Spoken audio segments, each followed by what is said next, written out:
My name is Adriana Evans, and originally I'm from Patuxent River, Maryland, but I'm in a military family, so technically you're not really from anywhere. You just hop around to different places, so I just say I'm from San Diego. And I just recently graduated college, so I'm officially an alumni, and part-time on my couch just trying to recover from the semester. So originally I was Church of God in Christ, Kojic, which is basically like, with my friends I say, if you've ever seen any Medea movie, it's basically exactly like that. Very strict by the book. There wasn't really much room for error or kind of like shifting or adding a belief into the church. So basically, I would kind of make a joke with my siblings. It's like a 9-to-5 job because you would go to the early Sunday morning program, then you would have the regular day church program, and then you would go home for like a break or dinner and then come back and end up having to go back to the night service, which would end around 8, and then you would have school the next morning. So that was definitely, it was fun, like as a kid, having to like go back and forth all the time, but it was definitely a routine. I remember one day I asked the assistant pastor, because it's not that questions weren't allowed, it was just that if you asked too many questions, you would get kind of pushed off a little bit. So I originally started out in the younger kids class. I think it was around like 13 or so at this time, and that was the age range of the little kids course. And then I asked too many questions, so they moved me to the women's course, and I asked even more questions there, and the assistant pastor actually taught in that course. So when I was asking him certain areas in the Bible where in the Old Testament God said this is allowed, but then in the New Testament there would be an individual that would say no, this is a sin, I was kind of wondering, well, why did it change? Does this person have that kind of authority? And why isn't it like consistent? And when I got brushed off and they kind of made a joke about it, I was kind of like, oh, well, I don't think that's kind of right. Let me look more into it. And that's actually when I first started wearing hijab, because I looked in the New Testament and there was a verse that said either the women shave their heads or they cover. And I didn't think I could pull off the bald look, so I was like, okay, let's just cover. And I definitely got like a lot of questions from people, especially in the church, saying like, oh, like, why are you covering? And then I would show them the Bible verse and they'd be like, oh, okay, well, we don't really like follow that. And I'm like, why are you gonna preach with like a Bible in your hand, but then not go verbatim to his teachings? So yeah. So the more I was researching into the Bible, I started finding different verses that would kind of conflict with each other, or the church just wouldn't follow because it just didn't behoove them to. Like for breakfast, we like had bacon all the time, and it made me feel sick as a little kid, so I just didn't eat it. But then I was like, well, in the Bible, it talks about things with a split hoof, and that eats could, like you're not necessarily supposed to eat certain things. And so I was like, well, I want to follow Christianity, but I want to follow it more verbatim to what it's asking me to do. So then that's when I was like, okay, let's go into Orthodox Christianity. And that's where I started doing more of the kneeling in my prayers. And I was pretty much what people would say Catholic, but I saw it as Orthodox Christianity, and then I just kept on the scarf. After that, I went to community college because I had graduated from high school. And excuse me, when I ended up going into community college, it was full of a variety of Muslims from different ethnicities and cultures. And I was like, why does everybody keep saying Assalamu alaikum to me? Because I did not know what it meant. I didn't know how to respond. And they would get insulted. I wouldn't say anything back. So I would just be like, hello. And they started saying, oh, like you're Christian. We don't see a lot of individuals covering. Did you know that Muslims also cover? But in our church, being Muslim wasn't like a good thing, because there were sermons saying, oh, they pray to Mohammed like we pray to Jesus. Muhammad's a god to them, so don't even go near a mosque. So that was like a big thing in our family that you just didn't do. And when my friends started talking to me, I was just like, oh, well, it kind of like sparked kind of like a match, like, hey, like let's look into things. You're in college, you might as well just add to the list of books you're reading. And then that's when my friend gave me a book called Misguided. And in the book, basically the individual talked about the Nicene Creed and how the Bible was developed and how the pagans became involved in what the state ruled to be the state religion of Christianity, and how a lot of the teachings of Jesus were altered in order to get the pagans to join in and to be more a participatory state.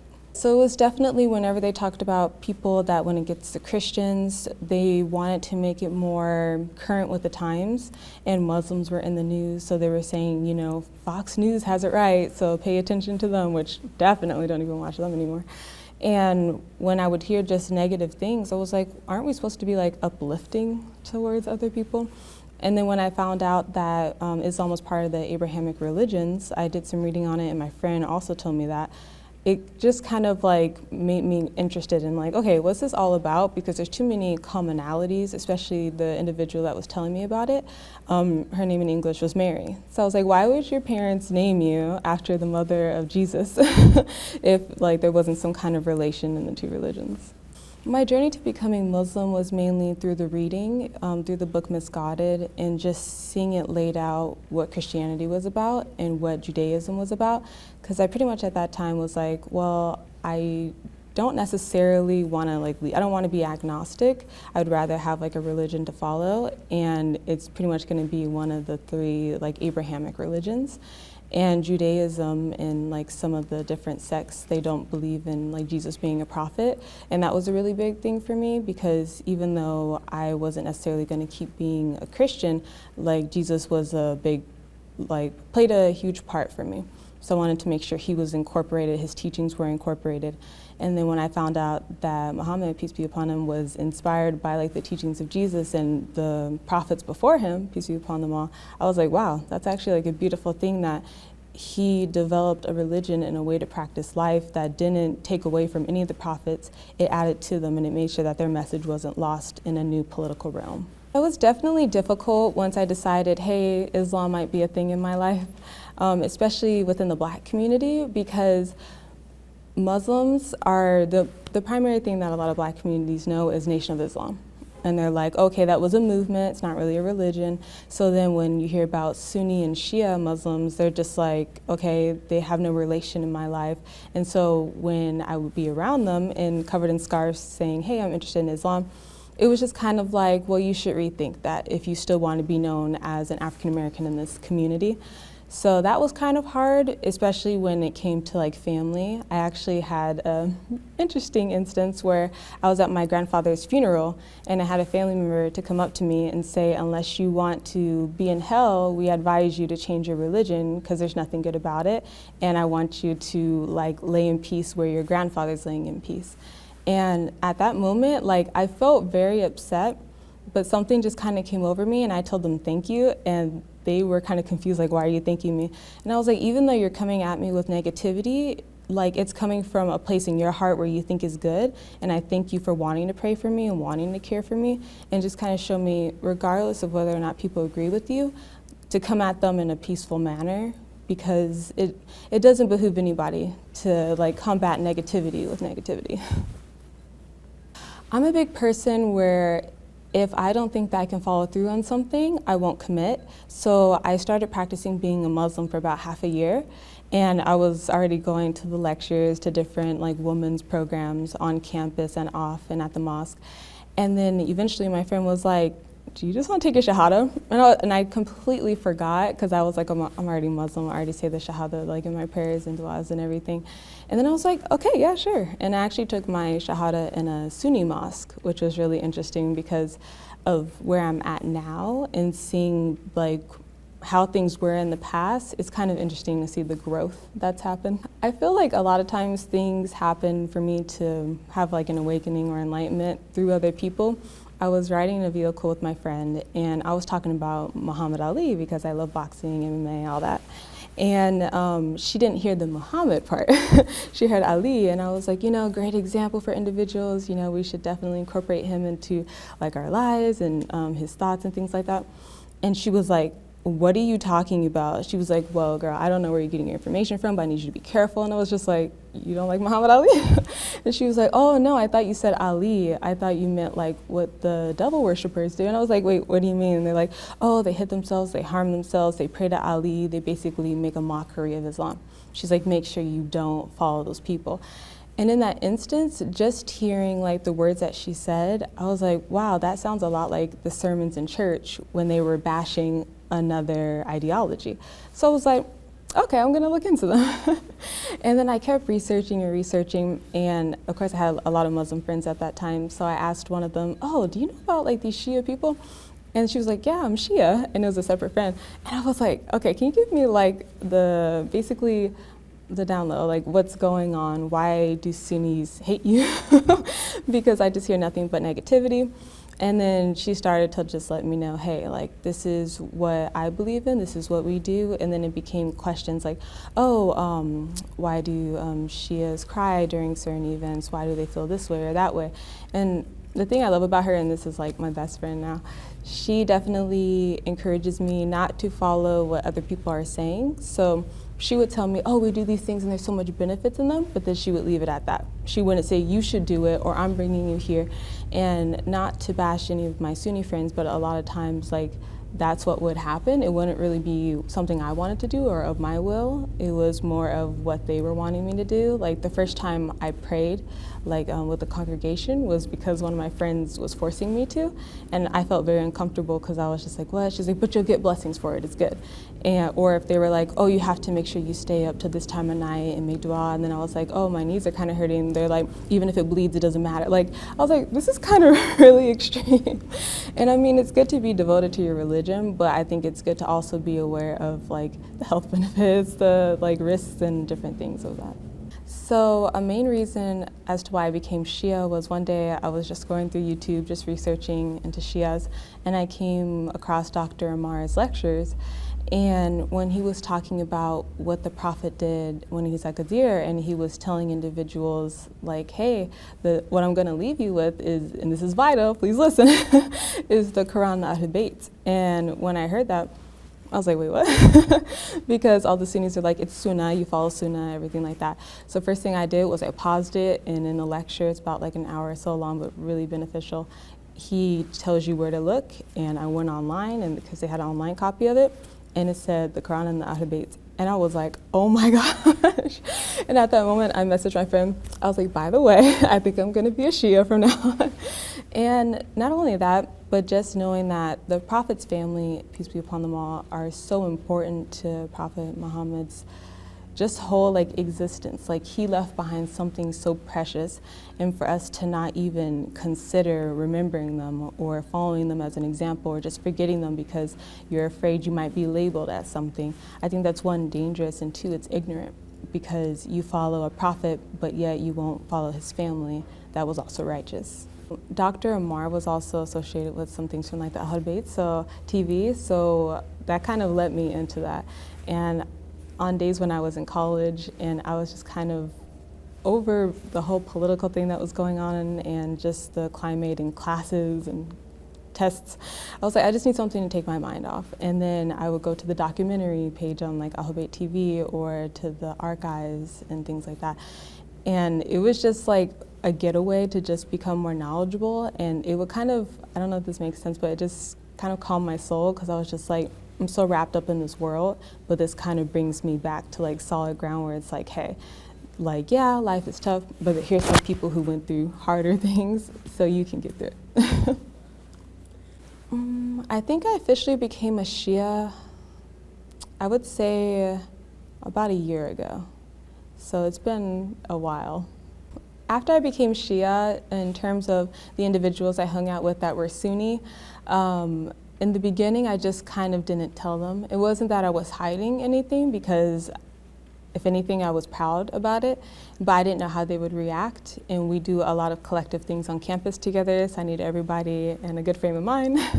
But once I started to bring like the torba to pray on, I would definitely get a lot of looks, or if I went to go pray, people would kind of move their rugs over, and I was just like, okay, you need space, that's fine. But at the same time, it made me more humble in being a Shia, because I was like, again, regardless of like what others do, like follow what you know is right. So there was that. In the Shia community, I actually experienced nothing but like love from people. Some shock once they see that I'm African American, because they're just like, well, that's kind of weird, but part of my ancestry is I'm Nigerian, so I'm like, that's not like foreign to them. There's a lot of Shia Muslims, and so when I let them know that, it kind of makes them more knowledgeable, because they're like, hey, first we didn't know there were darker skin like Shias, and also, hey, like there's also different places across the world that they are, and this is just another reason to like unite and have a better, stronger community. In terms of different places to go where there's lots of like Shia events, I would just definitely say the Imam Ali Center, like you were saying, for the Noor Collective. And there's also a place, like I'm in tune with military bases, so there's one in Miramar, off Miramar Road, literally across the street from the military base. And it's actually pretty cool because it's a Sunni program in the morning, and then it's a Shia program later on. And I believe they speak English. I know it's primarily Farsi, but it's a good mix between the two. And also just individuals' homes. Like earlier I was messaging a group of girls, and they were saying, oh, we're about to like come over to the mosque and things like that. And we call ourselves the Wednesday night group, basically.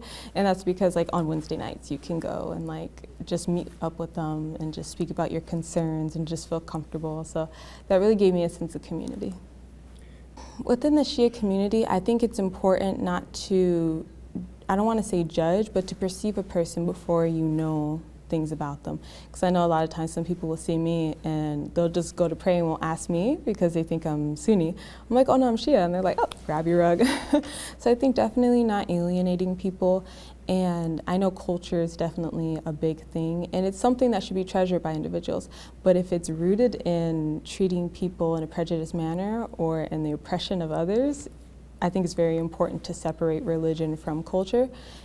In terms of my family, specifically my parents, first and foremost, they always make sure that I know that I'm very much loved and supported. But in the beginning, I know it was tough for both of my parents, because I think for any parent that brings up their kids with a belief or especially a religion, and the child diverts from that, especially if it's children that divert from that, a lot of times there's that thought, where did I fail? Like, what did I do wrong? And also kind of like, oh, well, that's their life now. And I think it's important, like for anybody going through that, to know, hey, like there's always going to be that common ground, and that's that your blood and that there's love within that. So for my parents, for my father, it was difficult for him, and I think he had to figure out, how am I going to address my daughter in different ways, because she has new beliefs and new requirements. And it was tough for him at first, and it was a bit difficult, but later on he started asking more questions.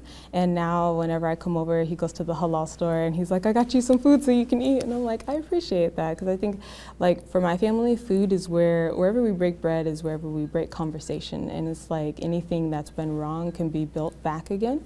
And for my mother, when I first became like a Sunni Muslim, I came home and told her I took my Shahada. And she knew beforehand what that was, because I told her, oh, these are the things that Muslims do. And she just looked at me, and I was like, oh my goodness, I'm about to get kicked out of the house. And I was like, I should have packed my bag before I got home. And then she told me, you know what this means, right? And I was like, that I'm gone? She was like, no, you need to make sure you get with a good, solid group of women that are having the same goals as you, that they want to pursue their religion, but also a good career and also a good education. And they're not just about drama. They want to like really build themselves into a better person. She's like, you need to make sure that you go to any lectures that they have. You can borrow my car if you want to. She's like, I need a list of any of the halal food places that you need and whatever prayer times, because unfortunately I had some situations where people tried to, I don't want to say attack, but pretty much attack me while I was praying. And they didn't know, because I have a very big family. I have 6 brothers and 1 sister. So of course when I'm praying by myself, well, my family's military, so they like more covert things. So they were in a corner, saw the men approaching me, and were like, no, cut that mess out. So because of that, my family became very protective. So my mom was like, I need a list of like your prayers, or like an app so I can see it, so I can get you to a safe location to pray. So alhamdulillah, like I definitely love my parents for that, and inshallah they're rewarded for the struggle they had to go through and for every single thing that they do for me. One thing that I think it's important for individuals to remember is that whether you're an individual just wanting to search out religion to become knowledgeable of the people around you, whether you're wanting to become a Muslim or you just want to be an advocate for individuals, I think it's important to learn and to know that just because you're obtaining knowledge doesn't mean you have to follow through with the practice. It just means that you're making yourself less ignorant and more susceptible to becoming a better person. So when it comes to Islam, I would definitely say be open to hearing about what the community is going through so that you can kind of get a sense of the direction that things are going in, politically or otherwise, culturally. And to not always believe what's happening in the media. Kind of go to your local mosque and say, hey, can I talk to these individuals? Or do you have a program where I can just ask questions and things like that? Definitely become knowledgeable so that you can just become a better person.